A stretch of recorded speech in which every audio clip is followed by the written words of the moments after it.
Hi everyone, I'm here to talk about a very important topic, human sex trafficking. Many of us think not you, not me, not my family, not my friends. Many of us think not where I even live.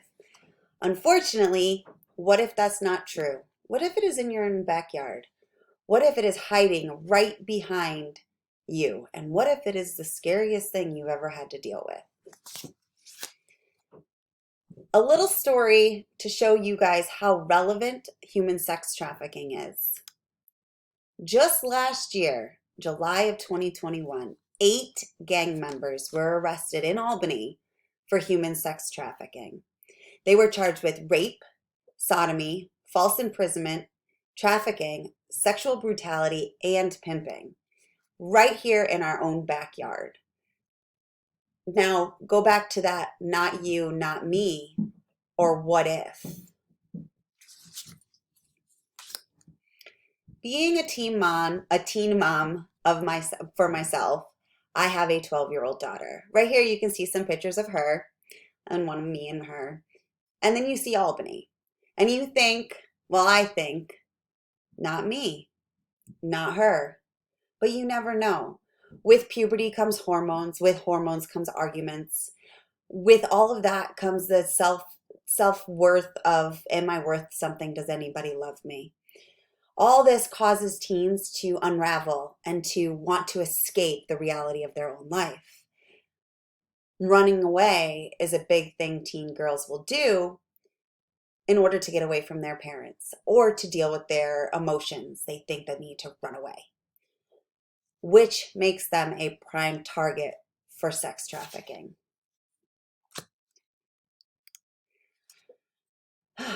Many teenage women, ages 11 to 14, are high targeted.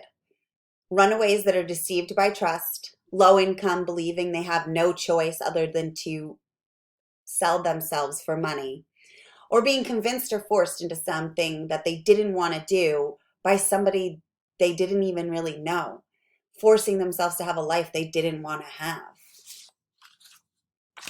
This is a serious problem that needs much, much, much more attention. Teens need to be educated on what to look out for when it comes to human sex trafficking. They need an open communication with somebody they trust. They need to know what and who could be targeting them. So what is sex trafficking? When you think about sex trafficking, what do you think? Do you think just pimping? Do you think prostitution? All of these are a part of sex trafficking, but a lot of the times these are people that don't want to be doing it. They're stolen, they're sold, they're kept, they're detained. They're exploited specifically for sex purposes. Robinson states, and she is part of the U.S. Hotline for Human Sex Trafficking. She says that the U.S. defines prostitution as pornography, mail order brides, sexual demonstrations, or commercial sex act, which is what somebody can be convicted of if they're charged with human sex trafficking. Human sex trafficking is really scary, and it's very, very real, right here in our back door. Parents need to be more aware of how serious this can be, especially if they do have teenage girls. Which female teens are most at risk? 11 to 14-year-old females, minority races, economic status, so lower income, is more at risk. Education level, if they're dropouts, if they don't want to be at school, if they're not trying in school, and if they do have a mental health diagnosis, it can also be a higher risk for that teen. Do you know a teenage girl? Do you have a sister? Do you have a daughter? Maybe a niece or a cousin, a close friend, maybe a classmate. These are all women of that age group that could be at risk. Telling them and supporting them and giving them the information that they need on human sex trafficking can make all the difference in their life.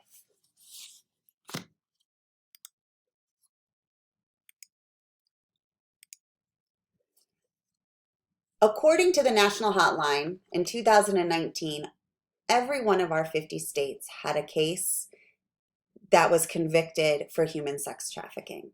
These are convicted cases here. This is a map of the United States showing you how many convicted cases of human sex trafficking happened per state.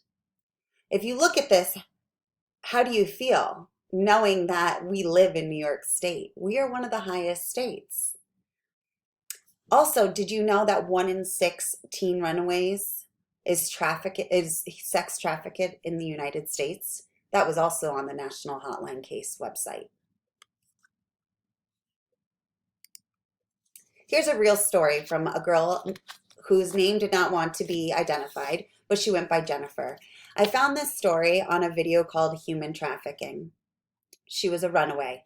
She ran away at 15, ran away to a friend. The friend brought her to a male who said that she could trust and gave her a place to sleep. Come to find out, that male was a pimp.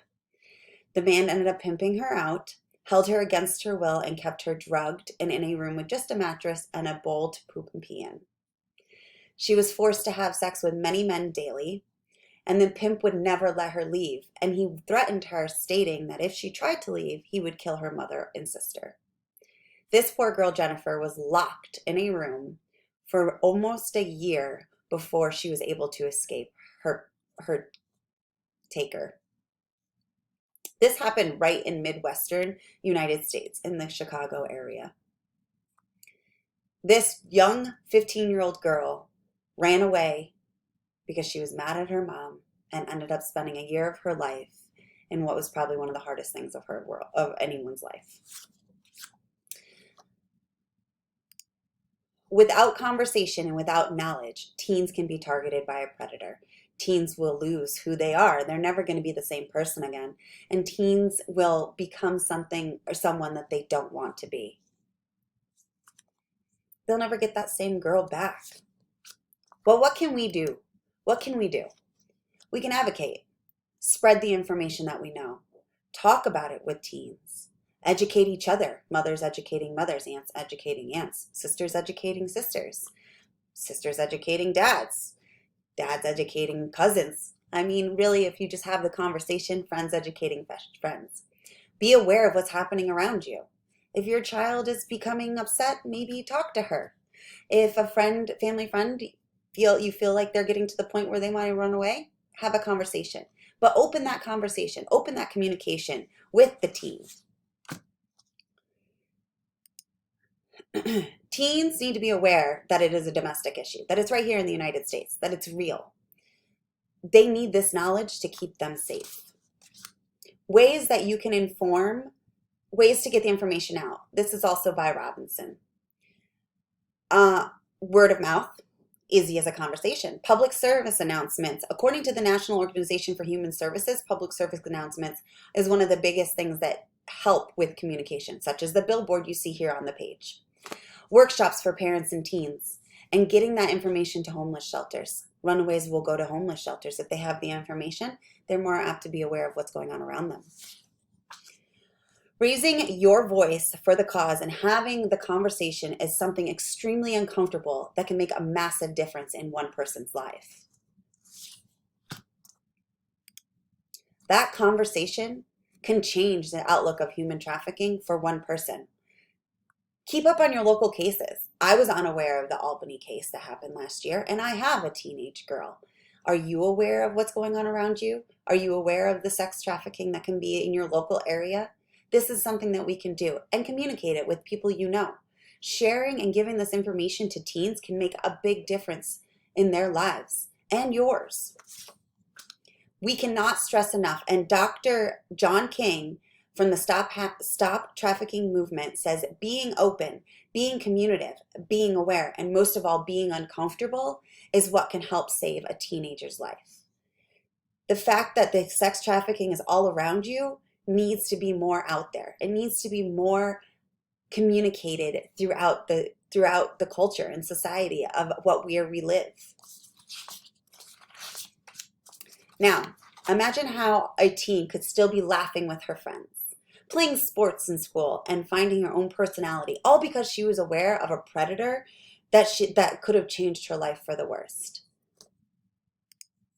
In conclusion, teens are at risk, at a very high risk. So sharing the information and having that open communication with the teen girls will make a difference, along with reminding them that they are loved, that they are cared for, and that they are wanted. Educating teens is our #1 priority when it comes to teen safety and human sex trafficking. Now, here's some pictures of my own daughter, my own 12-year-old daughter in her sports. I would never and could never imagine this happening to her or to me, which means that I have to have these conversations. It means that I have to talk to her about it. I have to make her aware that she is a target, that her as a person can be targeted for something extremely awful. I hope she listens to me, and I hope she shares that information with her friends and helps her friends understand how important it is. I will always be her biggest supporter, and I will always support anyone in the movement of stopping human trafficking. Thank you for your time, and I hope you all learned something today.